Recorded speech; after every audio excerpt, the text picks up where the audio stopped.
welcome to Novara Media presents a special panel event at TWT 2021 here in lovely Brighton. Tonight, the topic is, why are we hosting a super spreader event? It's not, you're fine. Is that a dry cough that I heard?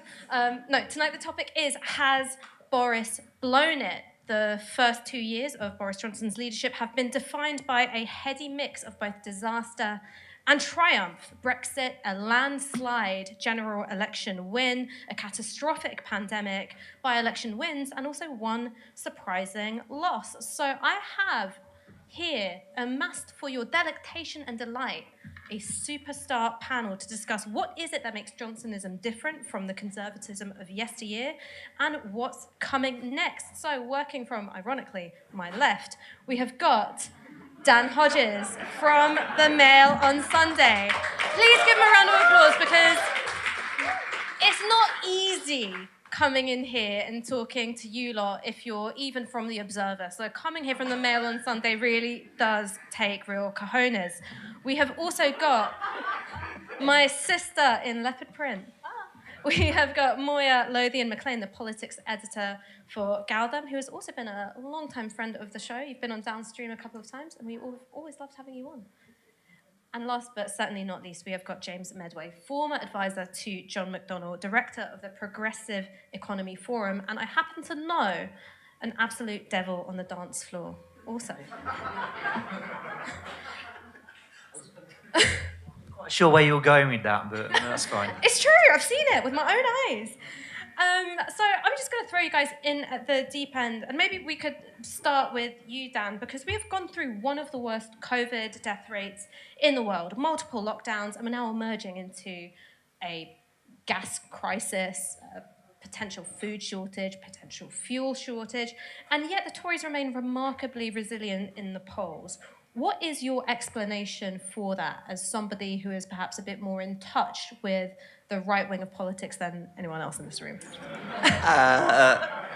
Well, firstly, I'd just like to thank you for that kind introduction. And I'd just say I'm absolutely delighted to be here. This is actually, it's like doing a really professional GB News. It's wonderful. It's a real. It's actually very refreshing. You'll be hearing an advert for ivermectin any minute now. Yeah. By the way, if you're watching from GB News, don't worry. I'm still delighted to do your stuff as well. They're not watching. No, that's true. Well, no one's watching. No, them, not this. I'm sure this is very, very well. So why are the Tories winning? Why are the Tories winning? A number of reasons. One of the reasons is actually the pandemic. The pandemic has cut across politics in its entirety. It's been the only issue. It is an issue which, I mean, if you're one of the few people who've read Keir Starmer's 14,000-word opus... Can I just see by show of hands, who here has read the 14,000-word pamphlet? Oh, get a life. I just want to make a correction. Apparently it's only 11,500 words. So... What happened to the other two? Anyway. What I thought was interesting, well, one of the very few things I thought was interesting about that piece was the way that he accepted the framing of the pandemic as the sort of the defining issue of politics over the last few years, and broadly, you know, a number of people may disagree. The general public's view is it was an external crisis. He did the best he could. He delivered the vaccine. Whether he wanted to lock down or not, whether he did, we've come out of it now, we're moving forward, and so he's actually got a bit of credit for that. And all the other issues that would have potentially caused him problems have been marginalised. The second big problem or big advantage he's got is Keir Starmer, who is Keir Starmer, I'm sure we'll, I won't sort of bury the, I will bury the lead for the moment. I'm sure we'll come back to Starmer later on. He's doing a good enough job of that himself. Yeah, exactly. But the third thing is that, maybe we'll come on to this because this is, about primarily the Conservative Party. He is leader of the Conservative Party, and Keir Starmer is leader of the Labour Party, and as leader of the Conservative Party, he has a number of fundamental advantages that any leader of the Labour Party in the present political circumstances doesn't have. But as I said, I'm sure we'll come on to that later on. I mean, how did you two explain the remarkable resilience of the Tories in the polls? Is it simply that as long as house prices are going up, their base of nihilistic homeowners, obviously, they don't really give a shit? Well, I think, first of all, we have to look at the fact that the Tories have been aptly described as the most successful political party in the world. I think bar Tony Blair, 30 years, then I think it's Labour have only been in power for the 18 years out of the last 200, is that correct? Like, fundamentally, England is a pretty conservative country in the way they vote. And I think the pandemic, rather than being sort of aiding Boris and co, just sort of showed up the level of apathy and the lack of fight back that has been embedded in the population. So even when things are going terribly, still they don't believe in the political system enough because it hasn't changed enough and it hasn't been challenged enough that why would you actually want to invest in that in a meaningful way? So, the people I think the vote turnout in 2019 was down again. So when these Tories won this massive majority, it was actually on less people coming out, but the people who come out and vote are more likely to be rabidly Tory because they care more. So I think it's less that the pandemic aided him and aided the Tories, and more that it just sort of showed up the system that underpins us all, which people get very apathetic about because why would it change if there's been no proof it can actually change? And to note that the only Labour leader who's been in significant power was described as the most conservative of all. We've all got that famous Margaret Thatcher quote. So the Conservatives... Can you remind us of the famous Margaret Thatcher quote in case it's not that famous? Okay. Famous Margaret Thatcher quote was that New Labour and Tony Blair, Margaret Thatcher regarded them as her greatest success. And when you look at contemporary reports in that time, you had Michael Gove being like, I love Tony, like Tony's great. Like a lot of Tories really supported New Labour. So I sort of view them as part of the Conservative project themselves, in a way. I mean, just looking over the last year, the two moments where you have a bit of a wobble in the polls are, of course, the Barnard Castle eye test incident and a little wobble around the national insurance hike.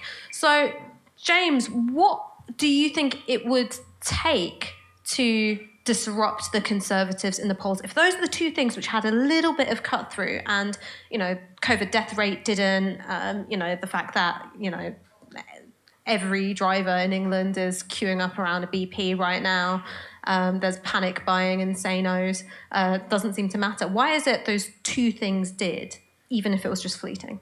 A couple of things. I mean, look, I think the pandemic has helped the Conservatives. I mean, you just look at the polls. They've got something which I think Dan's basically right in this. And most people fairly understandably treat it as like this big, terrible thing that's happened and the government has looked after them. If you want to be popular and you're in power, handing out large amounts of money to very, very large numbers of people is actually not a good way to do it. Like the supposed appeal of Rishi Sunak is very largely based on the fact that he's been overseeing the furlough scheme. And that's just lots and lots of money. Now, the challenge that they're going to face in October is that they talk about wanting to wind these things down, imposing universal credits cuts, all of these things where this big, generous government, to which Boris Johnson, who is not a kind of Thatcherite, hardened neoliberal Tory by any means. I mean, one of the big mistakes in Keir Starmer's 14,000-word epic, or 12.5, I do want to know what was in the 2.5 they dropped. I mean, it might have been the bit that really clinched it, but it's gone forever now. I mean, I was really looking forward to a plot twist or something. Come on, surprise us, Keir.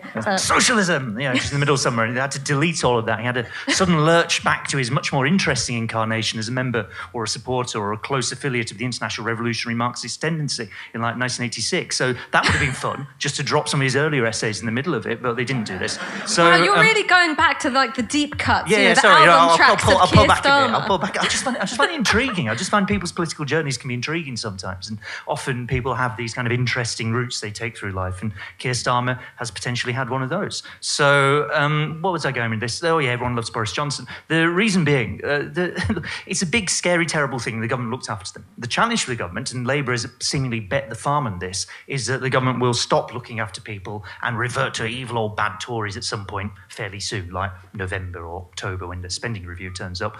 Maybe they'll do that, but on the whole, given that they want to win the next election, there's no real reason for them to do that if they want to win the next election. I don't think they're very likely to do that. And if you've got Labour sitting there going, oh, but they're still bad Tories, it's completely unconvincing for most people. I don't think most people perceive them like this anymore. I think they see a government that's tried to look after people, and here's the cash that shows they have done. Now, they might be wrong about this in so many different ways. There's 3 million people who haven't had any support throughout all of this, really, beyond the barest minimum. So they're kind of wrong in lots of ways, but they think of it like that. If it's going to change, I think it's a couple of things. One, I think that already you can see union organising picking up and people pushing for higher wages. That's one part of it that's going to shatter, I think, what this government does. The other part of it is if we had a Labour Party that was going to exploit something like the national insurance hike properly and say, we're the party of working people, that means most people, and we're going to tax the rich to pay for this, they're going to pay the cost of this, not most people. And if we were clear and direct about it, that might start to break what the Tories are doing. As it is, flapping about in a kind of vaguely social democratic fashion, saying Tories are bad but we're nice, I summarise the 14,000 words, isn't really going to cut. No, I think you'll find that the Keir Starmer message is Tories are bad, we're shit also, but please vote for us for some reason.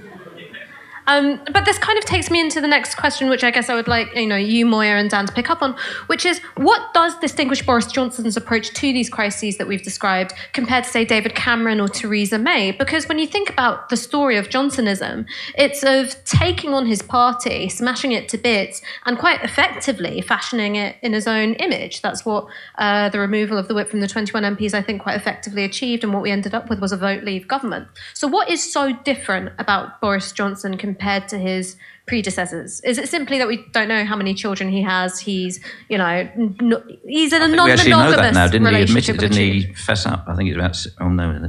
So, About 6. so- How many children you have? But that About was 6. That's the answer. Yeah, about 6. But that was last week's. If you figures, have so. to answer that question with, I've got 6 kids, give or take. I think the thing you have to understand about Boris and the difference between Cameron and May is the time, is the sort of the political time that Boris and all of us are living through. So we are currently living through the era of political populism, and that's not just something we see here in the UK. We've seen it in the United States. We see it more broadly, and this is one of the fundamental. I was talking before about the fundamentals. This is one of the fundamental political advantages Boris has. In the era of political populism, Boris can play the entire pitch, right? So he can play the Tory side of the pitch. He can say, the political populism moment requires me to put a really massive, big Union Jack in my office and create a big row over that. The populism at the moment, as far as I perceive it, means I can, give a nod and a wink to people who are booing the England football team for taking a knee. He can say, right, let's push back migrants, and if a few of them drown, tough, right? So he can do all that sort of, right-wing populism. But he has the capacity to do left-wing populism as well. So he can turn around and say, actually, you know what? I think what people want at the moment is, they're worried about the health service. So I will completely break my pledge on tax rises. I'll raise taxes and I'll pump that money into the NHS. If a railway company goes bust, he'll say, I didn't really want to do it. I'll bring it back into public ownership. Right? So he can play left-wing populism. He can play right-wing populism. He can play left-wing populism as well if he has to. Great respect to everybody sitting here. You guys can't do that. You guys can only play one side of the pitch. You can only play left-wing populism. The idea that anyone here would countenance right-wing populism, anathema. So whilst I entirely respect where you're coming from on that, you're starting the game with 7 players and he's starting the game with 11 players. And that's a big advantage that the Tories have got at the moment. And it also helps that he's got oligarchic capital behind him as well. It doesn't hurt. Yeah, no, it doesn't hurt, but he's going to have that anyway, isn't he? So I'm just talking about some of the political realities. I would actually kind of agree with that, which is disgusting to hear.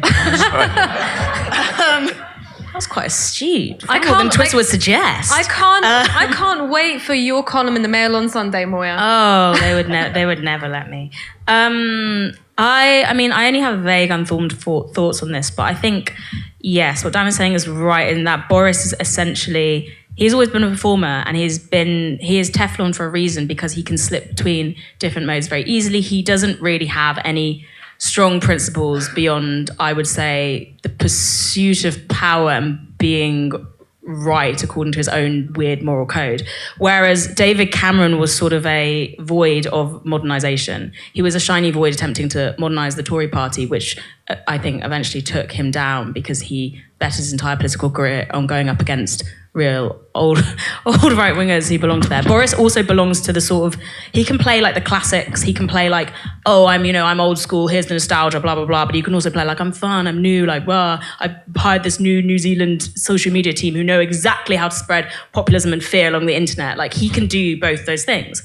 Whereas Theresa May cared very, very deeply and had, even though I didn't agree with them, some strong principles that she stuck to, and you could just see her crumbling over wanting to rigidly stick to this idea of what she thought was right, even when it came up against the party, and it destroyed her then, because she was this lone person. She just didn't have belief in her own abilities. Whereas Boris, he will always believe in himself, even when he's very wrong. He's bullish, and that's what works. If you see it against Keir Starmer, like he and Keir going head to head, Keir's very like, I'm forensic, I can catch. It doesn't matter when the person you're up against just doesn't give a shit.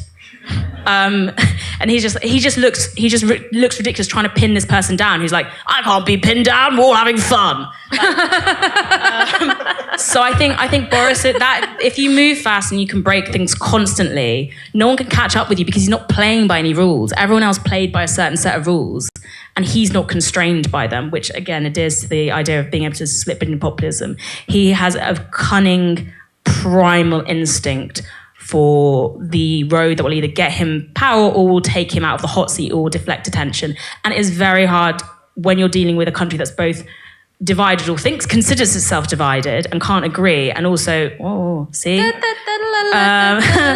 and also when you're up against, the left were constantly arguing about which path is the right path and mired down in internal debates, whereas Boris can unite the right around like the figurehead of, we've got to stay in power, all else we've got to preserve the power.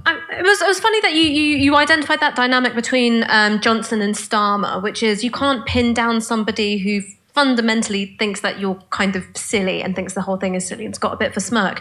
And I thought that, you don't hear very much about Keir Starmer being forensic or lawyerly anymore. He comes across as kind of an exasperated deputy head whose school is in special measures. And you might not think that he's doing great at his job, but you can see he's really trying. And the mystique is gone, whereas Boris Johnson, I think, is able, as you said, to slip between these different registers of smirking, I'm not taking it that seriously, and then when he's doing his very best Winston Churchill impression and absolutely loving it, in a way that Starmer isn't able to play, and also in the way that Corbyn was never able to be anyone other than himself. I think that was both his appeal and also one of the things which ultimately, brought him down in the end. But if we can just maybe probe some of these questions about culture and culture war just a little bit more, because one of the things you said is, the left, you can't just stick up a massive flag and hope that it's all going to be okay. How successful has the culture war tilt been for Boris Johnson?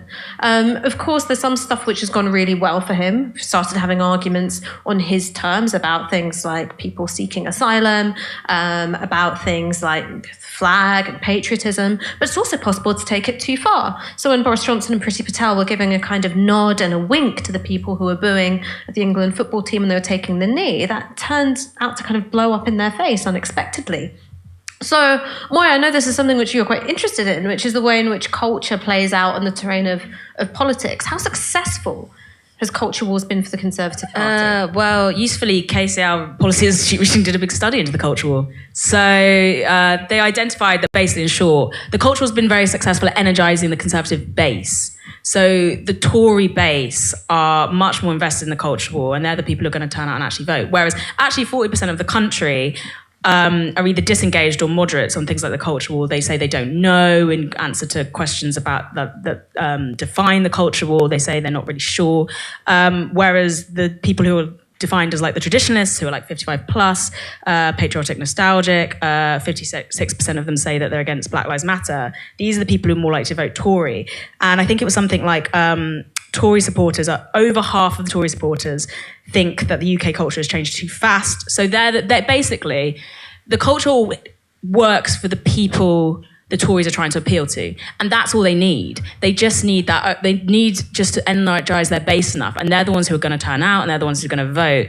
Whereas I do think, I mean, among most of, I imagine, the people here, the culture war is either something that we get bogged down into arguing about, or we just don't want to stop hearing about it altogether and move the discussion on. But the problem is the terms are set by the media mostly, and the media is majority right-wing press. I think there's only 2 papers in the mainstream media that would even be considered a bit left, and that's The Guardian and the Daily Mirror. And that they very much feed into this as well. So when you're up against odds like that, all we're surrounded by is this idea of the cultural. So even if it's not borne out exactly in the population the way we think it is, it's still effective enough. So yeah, even though it backfires, the problem is it's working well enough on the terms they need it to. I mean, James, do you agree that culture war is all the Tories need to energise their base? No, I wouldn't say all. I just want to say I don't think all. Yeah. A little closer to the mic, a bit more like telepentagraphs. There we go. The couple of things in that. I think it energises a section of the base, and they now have a sort of institutional form in the various kind of very shouty radio stations and the aforementioned GB News and this sort of thing. There's a sort of element of the Tory base that's around that. Often, actually, this shades into being the most critical from the right on what the Tory party is doing. These are the people who bang on about Boris Johnson being a communist or whatever, because like we had to do a lockdown or something like this, right? It's kind of, you're into like, I think there's a few anti-vaxxers hanging around here, by the way. You're into this sort of really slightly unhinged end of politics by that point, but nonetheless, it's sort of there and it gets mobilised in particular by the culture wars issues. The bit that really sticks out for me on the culture wars stuff, and you have to think about who's advising him, who's most associated with the culture wars. It's Munira Mirza, isn't it, in number 10? Boris Johnson's policy advisor, who is, associated with Spite and the Living Marxism crowd and all of these sort of people. Someone who kind of knows the left a bit. And the big advantage of the culture wars is that it messes the left up. It sets you off rowing about all sorts of mad stuff that people just think, why are you rowing about this thing? And off you go. And that's brilliant because it stops you talking about a whole load of other things or even talking about culture war issues in a useful way. The Black Lives Matter thing over the European Cup was great because it got everybody in the same place saying the same thing in a massively popular fashion. It wasn't disruptive on the left. There's a whole load of other things they keep chucking out that basically set off these arguments on the left in the most unproductive way possible. And that, I think, is why they do it. I mean, look, Dan, I follow you on Twitter. You love a bit of culture wars. I've got to be honest. I'm going to slightly disagree with that. I don't actually love the culture wars. But you're so good at it. I just like. Am I? I try to. Culture was one of those issues I kind of tried to stay about and stay outside of, and it's one of the. I think if you actually would look back at my Twitter feed, it's one of the. I think what you find consistently, I've actually said is I've tried to sort of say at the left, you need to stay out of the culture wars. I mean.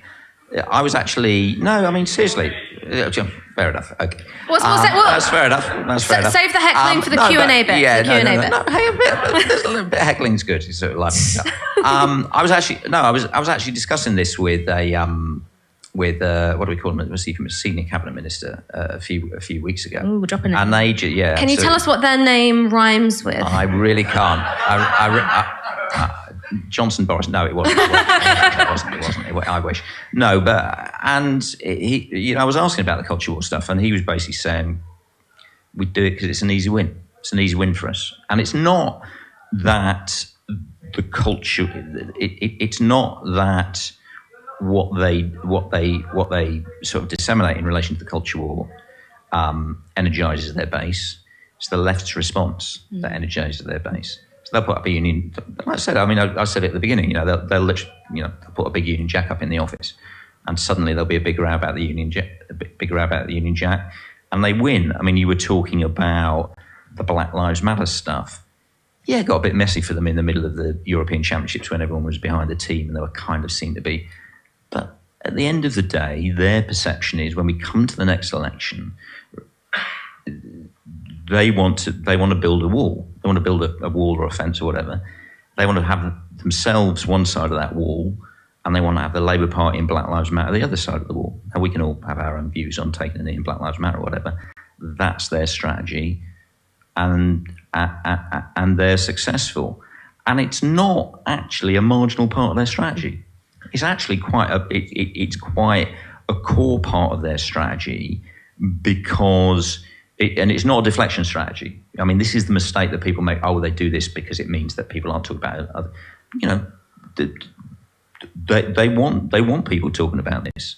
They want people talking about this because they think every time it comes to one of these culture war issues, they can manage to get themselves on the side of where mainstream opinion is, like something on Black Lives Matter, where they think actually people aren't quite aligned with BLM, and they can push the left and the Labour Party the other side. So when we come up, as we get to the run up to the next election, we'll see that that famous photo of Keir taking a knee, and you'll see the photo of Keir taking a knee, Angela taking a knee. Unless Keir's not here,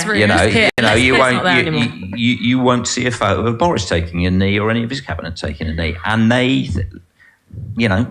so the reason why they push the culture war stuff is because it works for them.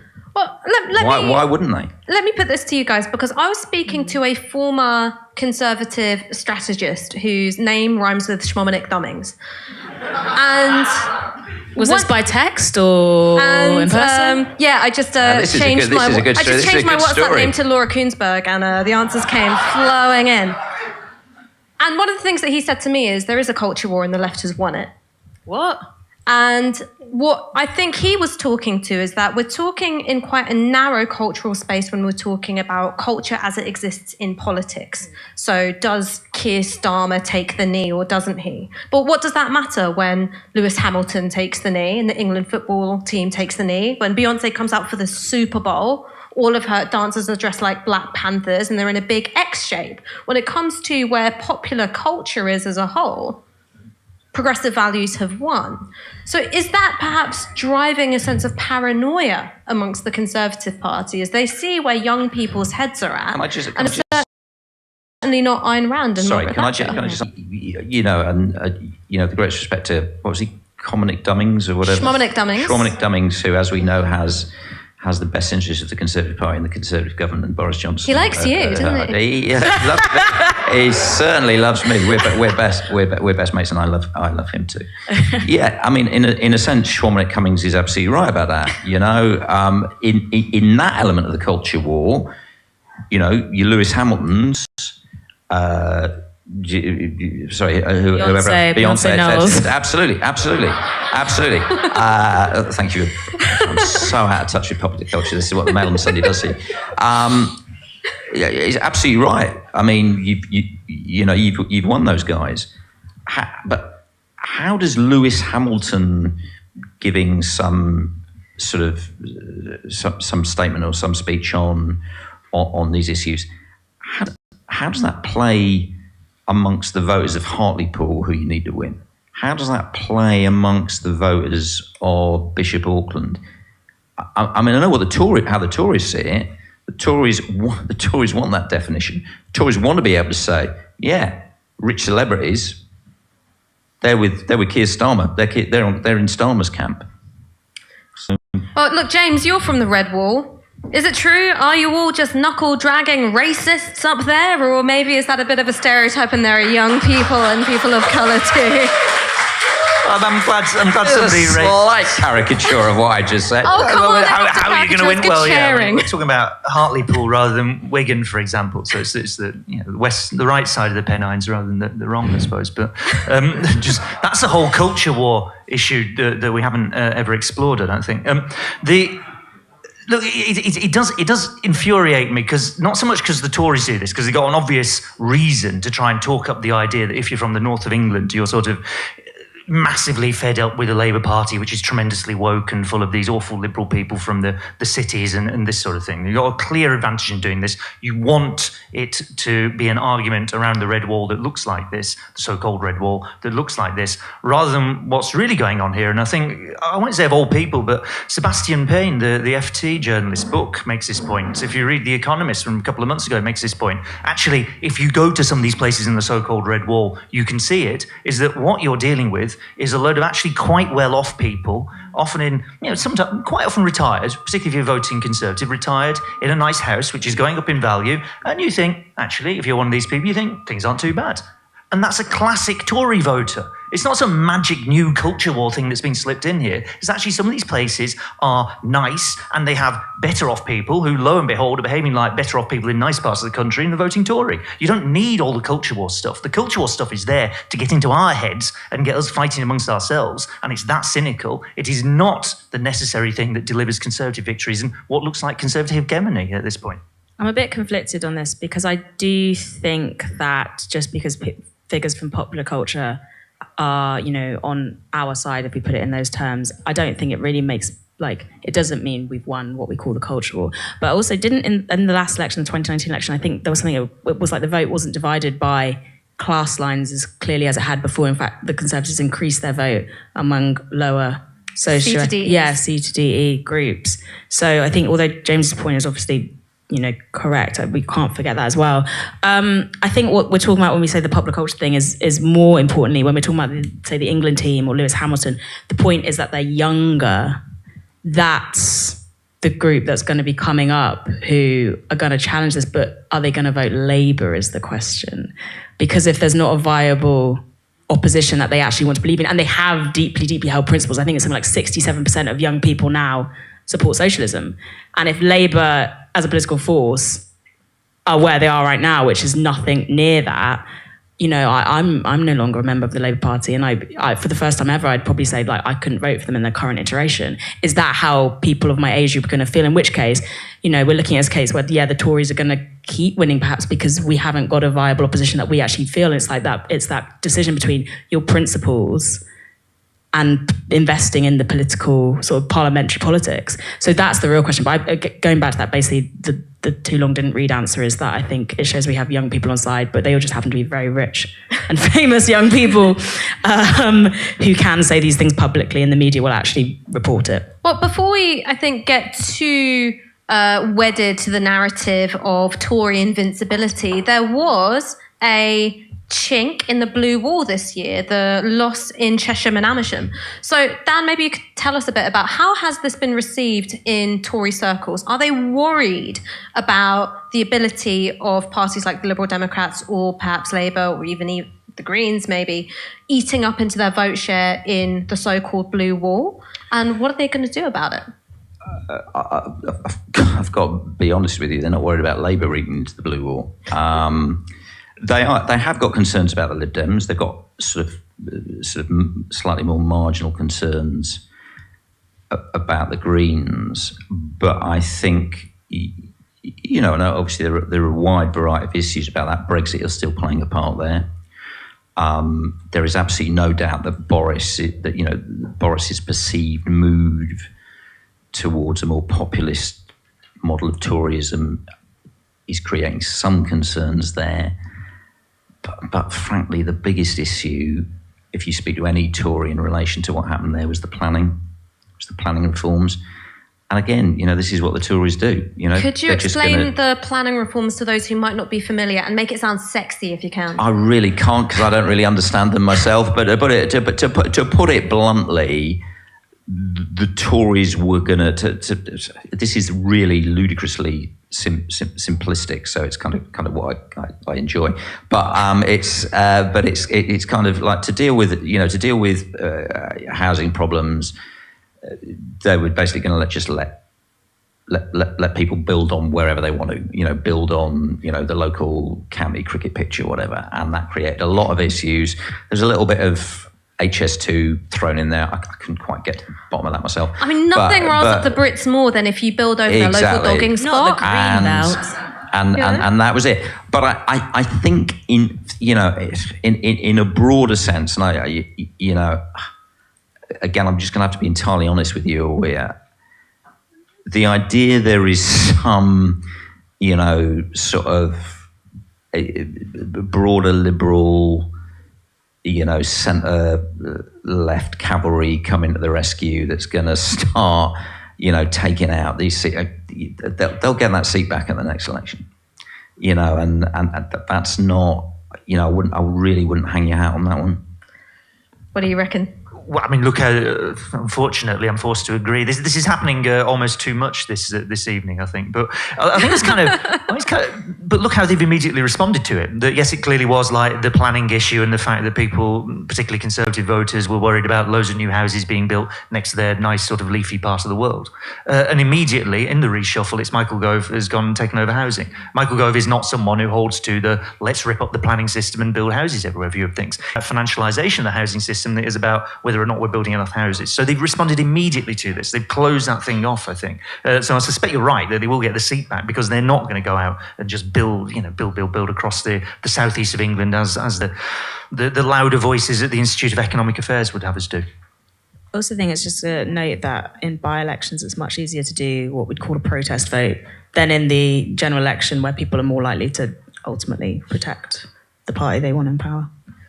But there is a matter here of demographics. We've talked about age groups, and we should also probably talk about home ownership, where Tories have been really effective at picking up seats. It's in constituencies which have got 50+% home ownership, where they do less well is where there's a high concentration of tenants. Now, obviously, that overlaps with age, because if you're under 40, you are less likely to own a home because you were, quite frankly, born at the wrong time. Sucks to be us.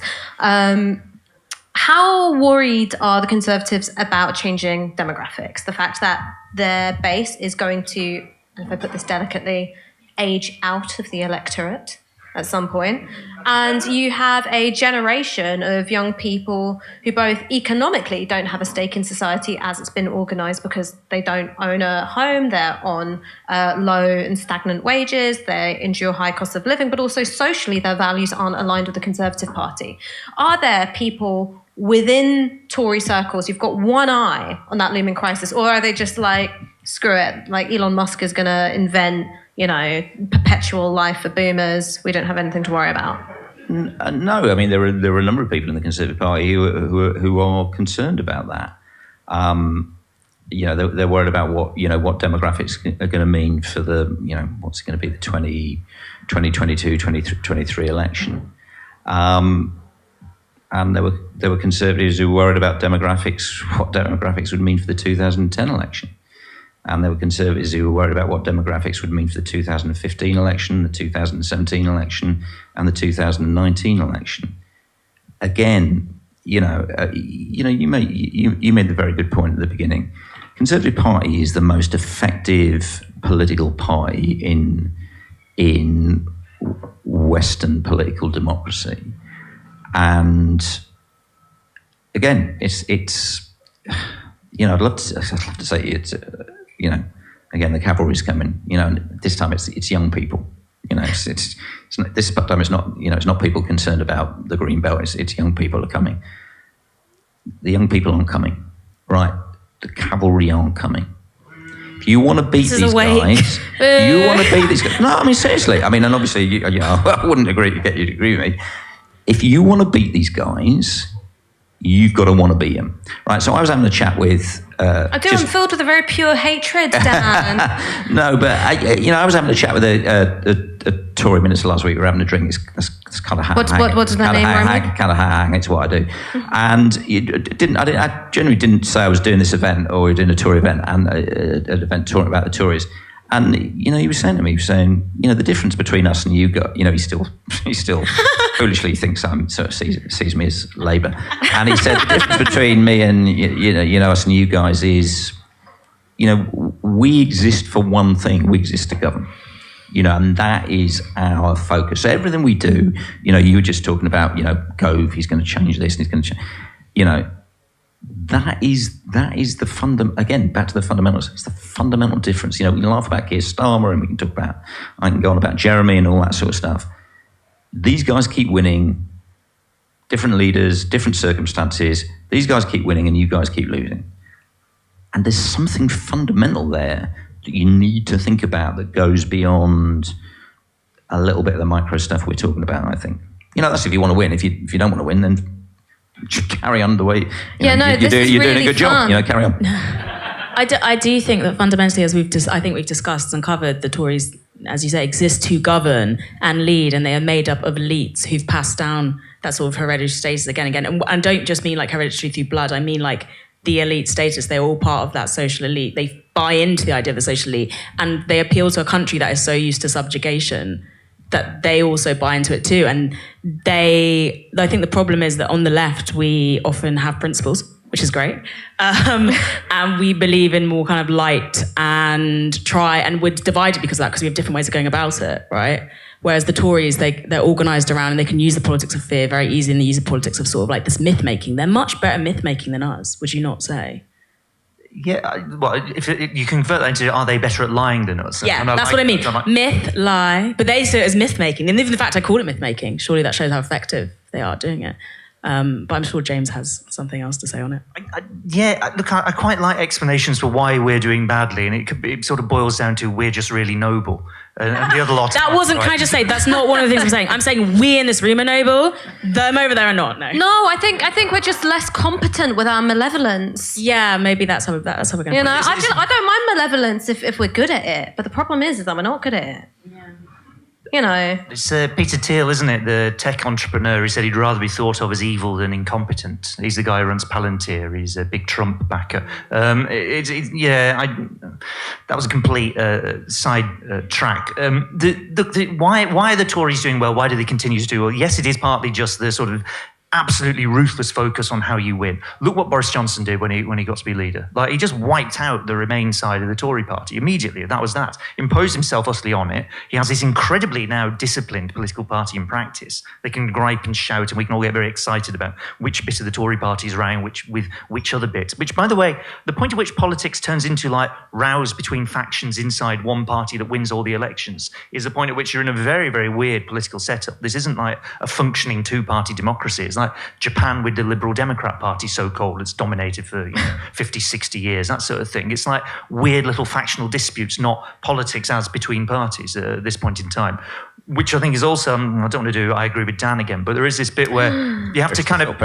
Well, it looks to me like this is a system that's completely gummed up, and it's gummed up in favour of one party, not us. Right, so if you want to change it, you have to step back from that electoral thing and find something else that's going to change it. Like, you have to think bigger than just who's doing what. Even who's leader of the Labour Party. Yes, it does make some difference. No, it isn't the decisive factor here. So you have to step back and say, okay, what other things can we bring into play? What should the left in general be doing that starts to crack open what is a gummed-up system in electoral politics, and would that start to look like, for example, what I think will be a large number of strikes and protests and all the rest of it around wages and prices and these sort of things over the next few months? But I think that's what people are doing. I think that's something that's already happening and has been happening. It's just that people, I mean, at least I'm just speaking from an anecdotal perspective, people my age are divesting from parliamentary politics. They are taking that step back, but that means that, the Conservatives are going to keep winning, and you have to sort of make that choice. But this brings me on to my next question, and I'm going to have to ask about your best mate again, I'm afraid, Dominic Cummings, which is, he was somebody who provided an ideological frame for Boris Johnson to operate within. He had a theory of change, and it was successful up until the point where it wasn't. Which was use Brexit as an issue to smash open the British state and then try and have a go at reforming how governance works in this country. That was the bit that he didn't quite manage to get to. What is Johnsonism without Cummings? Clearly not as good as at coming up with catchy slogans that went from Get Brexit Done to, was it coal, cars, cash, trees for COP26? You remembered it, though. I did, but I remembered it because it's stupid. It's like, so which of these do we like and which don't we like? What about Build Back Better? Build Back Better? Oh. Harder, better, faster, stronger. Brilliant. But what is Johnsonism without Cummings? And are we seeing a bit of... I guess ideological flailing about without that kind of single vision of what needs to get done and what line to stick to. Yeah, I mean, that's a very good question. It's one we keep asking. But I think firstly you have to I mean, as you've touched on, it to an extent it was Cummingsism, and Boris was perfectly happy when it was in his political interests to jump on board with Cummingsism. And then when he realised it wasn't, or judged it wasn't in his interests, he was equally happy to ditch it. Obviously, Carrie was even happier that he ditched it.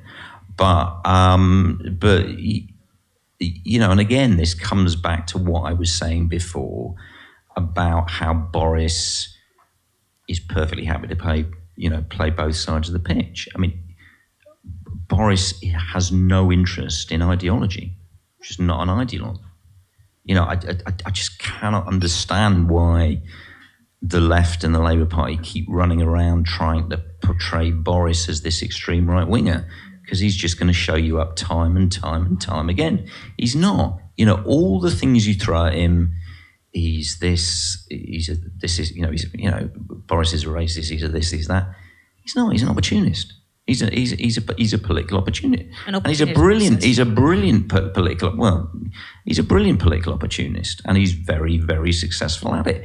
But again, the reason he's an opportunist is because he operates within a political party and within political structures that allow that opportunism. And again, with the best will in the world, obviously I'm looking slightly from the outside, you guys don't. You guys don't give. Forget about Starmer. I mean, I think Keir Starmer's a busted flush. But whoever the leader of the Labour Party is, right, you're not going to give him that flexibility, right? So Boris, as I said, Boris will say, we'll whack up taxes and whatever. You're not going to give the next leader of the Labour Party the flexibility to say, actually, the current pop electoral circumstances require us to cut taxes. Right, you're not going to give him the opportunity to say, right, we've got to do something really pretty hardline on illegal immigration, and fair play you for that. But there's a political price you're going to pay for that. You are fighting general elections with one hand tied behind your back, and Boris is taking the spare hand. And I'm completely mixing my metaphors here now, but I'm whacking you around the head with it. But you get the gist. I mean, look, I can see you shaking your head, and you're also somebody who's writing on what Johnsonism is. I've personally found really useful, and you can read his articles at novaramedia.com. But I'd like to bring you in here because I see you shaking your head vociferously. Because there's that thing where when somebody's successful, there's this sort of excuse or reason why they're successful, which is always that they are pragmatic, and that tends to boil down into they're successful because they do the things that lead to success, right? Which is not actually saying very much. There's more to it than this. There's certainly more to what Boris Johnson is doing in terms of actually quite serious thinking versions of what Toryism is that we've seen in the space of the last decade, 15 years, let's say, since David Cameron got elected as Tory leader back in 2005. You've seen versions of what Toryism is and attempts to shape it that involve a great deal of kind of intellectual thought, like the fact that they do have think tanks like Policy Exchange and a few others putting the effort in to work out what it is they do next. They put a great deal of time and resource and efforts into doing this. There are now a spectrum of sort of Johnson-esque Tory think tanks busily coming up with environmental policy of various sorts, which they've decided is the thing to do. This isn't just a purely pragmatic adjustment to whatever is there. It's an attempt to shape a political reality. And there's a reason why Michael Gove, to once again mention him, unfortunately, talks about Antonio Gramsci. There's a reason he talks about it, because he understands it as you have to win something like hegemony. You have to win the ideas that people have, and you have to shape those ideas, and that's how you get power. That's certainly how he understands Gramsci, and that's what they dedicate a great deal of time to doing. And it's easier for them because they're in government, so you can control you run the education system, you can set these things, you have media that supports you. It's much easier. But nonetheless, that is an intellectual exercise that isn't just pure pragmatism adapting to whatever happens to be floating around in the air at any point in time. I mean, we are going to go to audience questions in just 1 second, and I think if the technology is set up, I'll be able to include some questions from our viewers online as well. But before we do, I've got one last very quick fire question for the three of you. Who's the next Tory leader going to be? Boris Johnson forever and ever. No, it's probably going to be Rishi, surely. One for Rishi. God, Dan's not saying anything. I'm going to wait for him to say. I was waiting for us. I'm going to go a bit left field. I'm going to say Liz Truss. Actually. So annoying. I should have said. No, I don't think Rishi. I think if he's stupid enough to push through universal credits cuts and a few other things, not him. It's Liz Truss who's really shot up on the inside in terms of popularity with the membership in the Tory party, because I think they still get a vote. I mean, that's a rare thing, isn't it, in this day and age? And actually, has been, to repeat the point about being quite consistent about what a post-Brexit Britain looks like, the work they've done in trashing data protection and saying this is quite quite a radical sort of free market part of the economy they want to push through. I can see Liz Truss doing it. Oh, so 2 for Liz Truss, 1 for Rishi Sunak. I mean, I truly don't know because it could be anyone at this point. But, you know, these guys are saying Liz Truss, so maybe I'll just go with the wind now. I'll change my vote. And that's why the Tory party keep winning. All my political predictions are always wrong. Well, this is why I don't want to try and them. second guess myself. I suck at political predictions. I'm not a predictions person, and that's valid. Anyway, follow me on Twitter for more great insights. So now we have got a generous chunk of time for an audience Q&A. So please raise your hand and somebody will come to you with a microphone. So let's go first, grey turtleneck and then white T-shirt. So keep your hands up so that, yeah, there we go. As a 19-year-old student, who's going to be leaving university with 27 grand debt, not going to be owning a house, and climate crisis looming. Can we have hope? We certainly should. Can we have hope? Is there hope? Do you want Dan Hodges to answer that question? Because if you do, you really are screwed. Wait, my answer to that would be it depends where you put your hope. I think if you're investing it, as you probably have guessed from what I've said this evening, if you're investing it totally in parliamentary politics, you may be disappointed, although don't divest completely. But I do believe that one of the reasons the parliamentary left have gone so left, I guess you could put it, why they've gone so wayward is because they lost touch with sort of the grassroots and the base and those strongholds. And I think you have to build on your own doorstep first and resist this sort of atomization of communities. So I think there is hope, but you're going to find it in each other as opposed to the political party and the political project that is Labour. So yeah, have hope, because if we don't have hope, what do we have? James, you feeling hopeful? Surprisingly, yes. I mean, it is... Look, hope's quite a danger. It's the hope that kills you, as they say, right? So first one, always be a bit wary about hope. And broadly speaking, the state of the world, the fact of climate change, the fact of environmental breakdown means that all of our lives are going to get progressively worse and worse from now onwards, right? That's actually what we're looking at. There isn't some point in saying that, okay, things are going to get better. Get it's all to going the to turn hope, around. James. But this, I think, is the hope. Because I think the bit that gives us some potential here is that if we understand that, and if we understand that what we're doing is that we're the people who can say, this is how we deal with this situation, this is how we make something out of it, this is how we have each other and we can build something here. That we're not here to draw a grand scheme for utopia, but we're here to say this is what a lifeboat looks like, and this is how we make one. That's what hope is, right, in that situation. And join a union. Right, Dan, bear in mind that this 19-year-old has just said they're leaving uni with 27 grand's worth of debt. I am. Well, I'm presuming, I'm going to address this question on a political level rather than a sort of a broader existential level. Obviously, always have hope. Cling to hope, cling to those around you. But if you're talking about a political on a political level, no. You haven't got there's at the moment there's no, because there's nothing. The Labour Party just doesn't. Just to repeat myself, we're looking through this. We're having this discussion through the prism of the last general election, right? But there was a general election before that the Labour Party lost. There was a general election before that the Labour Party lost. There was a general election before that the Labour Party lost. Coloured general elections, the Labour Party won, and then they lost a very large amount of the other ones. You're going to lose the next election. Unless you pull your socks up, you're going to lose election after that. So, no, you haven't got any hope at all, sorry.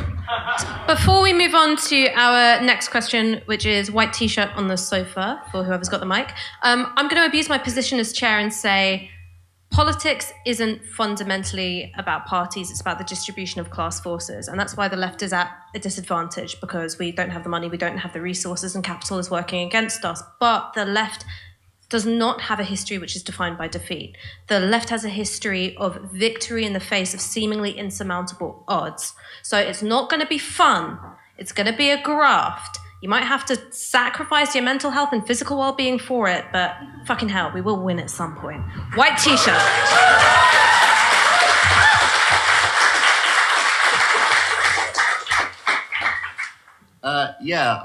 I personally want to say thanks to Dan for coming, and it's kind of proof that we don't bite for both people on the right and... He's not made it safely out the room yet. No, but this Gonna hide behind you. Yeah. for people on the right and people who rhyme with steer calmer.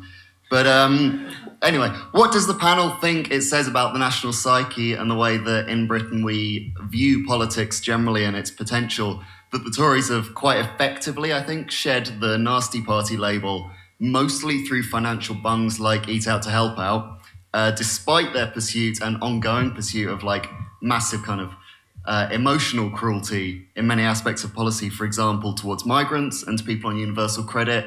And as we saw with free school meals, I mean, that was quite a strong national embarrassment, but they swung through. I mean, that's a great question. How did the Tories lose the mantle of being the nasty party? I don't think they have, personally. I mean, like, they're now pushing through the universal credit cut to the uplift, which £20, an uplift, calling that an uplift as well, that's a masterclass in branding. Like, I don't think they have shed it. I think it's so expected of them and then the nasty party that anything they do that feels slightly benevolent, like the furlough scheme, is just seen as like, oh yay, we've clawed a tiny bit back. I think the nasty party will always be with them, and they've just lent into it to the degree that it's actually useful. They've turned it once again into something that works for them, and so when they give us a little bit or throw us some crumbs, not us, but like a lot of the population's like, oh, you know what, they're doing the best they can. Oh look, they've changed a little bit, when they haven't, and then they immediately go back to winter of discontent. We've got massive shortages across the country and tax hikes. But I mean, wasn't the nasty party a reflection of a certain set of views that you'd associate with the Conservative Party on like hanging and like the existence of gay people? Maybe I'm interpreting it wrong. Maybe my definition of nasty is just like a horrible force, and maybe that's it. Maybe it has just faded away in that sense. Maybe James is better pressed to answer this. I was born in 1995. Right. Get out, keep walking, and go to jail. All right, how did the Tories get rid of the nasty party label, Dan and James? Are we going in age order? Is that how we're now going to proceed? I would never presume the age of anyone on this panel. And that's why I'm 19 years old, if anybody asks. Did you just leave uni with 27k of debt? You know what? I did. So did I. Oh, sorry. Are we going? I'm sorry, mate. I thought we were going to you. Age before beauty. I think a number of things. I think the financial crisis made people more attuned to the politics of austerity. I think that was part of it. I think the Brexit referendum and the pressures that led to the Brexit referendum, and this is the thing we always forget, the Brexit referendum was actually the product of something. I think the growing concerns about, sort of mainstream concerns about immigration, which weren't addressed by the mainstream parties, I think that probably fed into it as well and sort of made it more politically acceptable to have what were perceived before that as being sort of extreme views. And I think, you're not going to like me saying this, but I'm going to say it. Certainly over the last couple of years, Jeremy Corbyn and anti-Semitism, the perception that the Labour Party was a racist party, the Labour Party was a toxic party, the Labour Party was a party where its own MPs had to leave. You've still got a bit of it today. You've got the Rosie Duffield stuff. The toxicity. Oh, that's fine. But I was asked the question. We're doing Rosie, don't worry. I was asked the question. I'll answer it. That shifted the dial. That shifted the dial in terms of perception of what the Labour Party was in relation to what the Tory Party was, in my view. James. Blimey. Well, look, perceptions are shaped. There's no doubt that we did all sorts of things wrong during the time that Jeremy Corbyn was there, but perceptions are shaped. And of course, if you have large parts of a media landscape that are going to shape perceptions one way or the other, that's how it happens. And I do think that fed into some of it. But if you're talking about why has the Tory party lost its image as the nasty party, I think it has to a significant extent. And I think that's quite, if you look at polling and this and that sort of thing, it's quite closely associated with the figure of Boris Johnson himself, who is seen as somewhat above the Tory party in a certain sense. He kind of floats above it, and he's deliberately used that, I think, over the last year or so. But also the point at which the furlough scheme is massive. It's very large amounts of money to a very large number of people. But it also builds in something that the Tories started doing under David Cameron, which is, yes, they did lots and lots of austerity, but they deliberately protected certain bits of the population. So the triple lock on pensions, which we should keep, by the way, the triple lock on pensions protected people in receipt of state pension quite dramatically, actually. I mean, Britain still has pretty crap state pensions, but they've moved from being diabolical to somewhat better, and relative to everybody else, they've actually done significantly better because of the triple lock over the last few years. That's protection of a certain section of the population. And the logic of what Johnson's doing to a significant extent is just extend that principle. So now you have a chunk of people on conventional employment contracts being protected through furlough. Now, if you're self-employed in various different ways, you're done for. 3 million people haven't been receiving this. But that's okay, whatever. These people are protected. And then, if you're sitting in the middle of that protection, you are, what was Johnson's phrase? Like, he's going to have the arms of the state wrapped around you if you're a worker. I mean, this is extraordinary language from a Conservative politician in the last 40 years or so. But he did it. And if you're doing that, and it's backed up with cash, and there's a terrible, frightening pandemic going on, but you're getting money, you can sit safe at home, of course you're going to start to think, the government look after me, the government care for me. And at that point, the Tory party doesn't look like the nasty party anymore, for a very large number of people. Well, that's what Dan was saying, wasn't it? He can play both sides of the populist field. Well, we've got a question from Vicky Clee on YouTube saying, is the universal credit cut going to impact on Tory polling? Any predictions? I think James should, yeah. I don't think they're going to do it. And they're not going to do it in the form as presented. They're going to come up, because they did before. George Osborne, I remember, was wanting to do all sorts of cuts to universal credit. He had a huge 15 billion cut lined up. There were other parts of the sort of benefits and welfare state that were lined up to be chopped. And over 2016, they wound back from it. They've done it before. They'll do it again. They have every incentive to do it. There's no real compelling reason for them not to do it. The Office of Budget Responsibility is likely to come in with a much rosier forecast for future economic growth over the next few years than it had at the start of the year, so they'll magic up a load more money. I just don't see them doing it. Why would you do something that's so obviously going to annoy a load of people that you are trying to appeal to at this point in time? They'll fudge it, they'll compromise it, they'll imply that inside or outside of logic. They'll try and say deserving poor, undeserving poor in some form, but they won't go through with a straight up UC cut. What do you reckon, Dan? U-turn on the horizon? Not on the horizon or over the horizon. I mean, I kind of agree. I mean, I think they'll. I think they'll actually do it. I think they'll do the cut. I think they'll then try and they'll, as you said, they'll then nuance it. I mean, there's some talk that they'll do the cut and then upgrade the whole thing. They may do it that way, but again, back to both sides of the pitch, flexibility. They'll do it. They'll see how it plays. If they take a big hit in the polls, they think it'll take a serious damage in the polls. Boris will come out, shrug, say, it's all very silly. It's not what I wanted to do, and completely reverse it. And on they'll go in their merry way, because again, they are not encumbered by ideology. We have got a question from Greg McGregor on YouTube Super Chat with a $5, no less. And it's a rhetorical question as well. It's, why will Priti Patel be the next Tory leader? Hint. It's because even in economic collapse, she can do her racist shtick. I think this is an interesting question. When we talk about future Tory leaders, we never seem to hear about Priti Patel, whereas she does seem to have a sense of where the Tory base are on issues of nationality, identity, and belonging. So why isn't she considered more of a front-runner? I don't think she's flexible enough, as Dan said, and I don't think she's canny enough.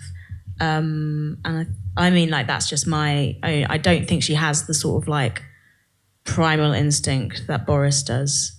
And she looks too happy about everything all the time. Oh, you'd look happy too if Skepta's fancied you, you know what I mean?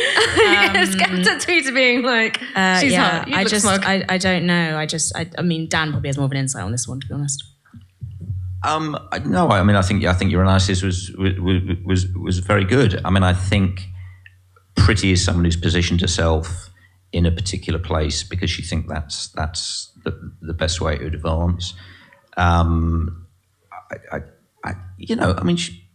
She's still Home Secretary. A lot of people were predicting she'd be out of a job. The fact she's not out of a job is because of the perceived popularity within the Conservative Party and the broader public. I don't think she's sort of that high in the leadership stakes at the moment, but I think that's a reflection of the success of the broader success of Liz and Rishi as much as a reflection on.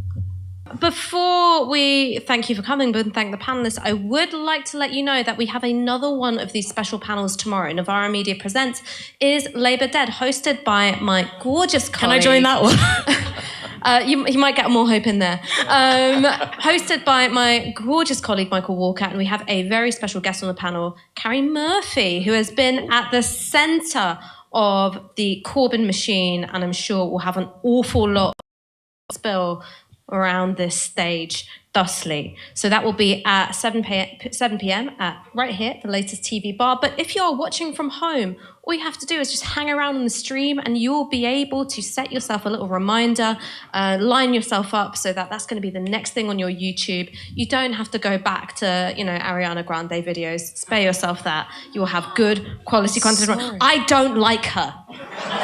That is the worst thing we've heard tonight. I don't like boo Stream me. sweetener. Okay, I don't like Ariana Grande. I find her work derivative. It's homage. Anyway, we've had a panel. It's been great. Thank you for coming. But please, can you give a very warm round of applause to Dan Hodges, to Moya Lothian-Mclean, and James Meadway. Thank you all so much for coming. Good night.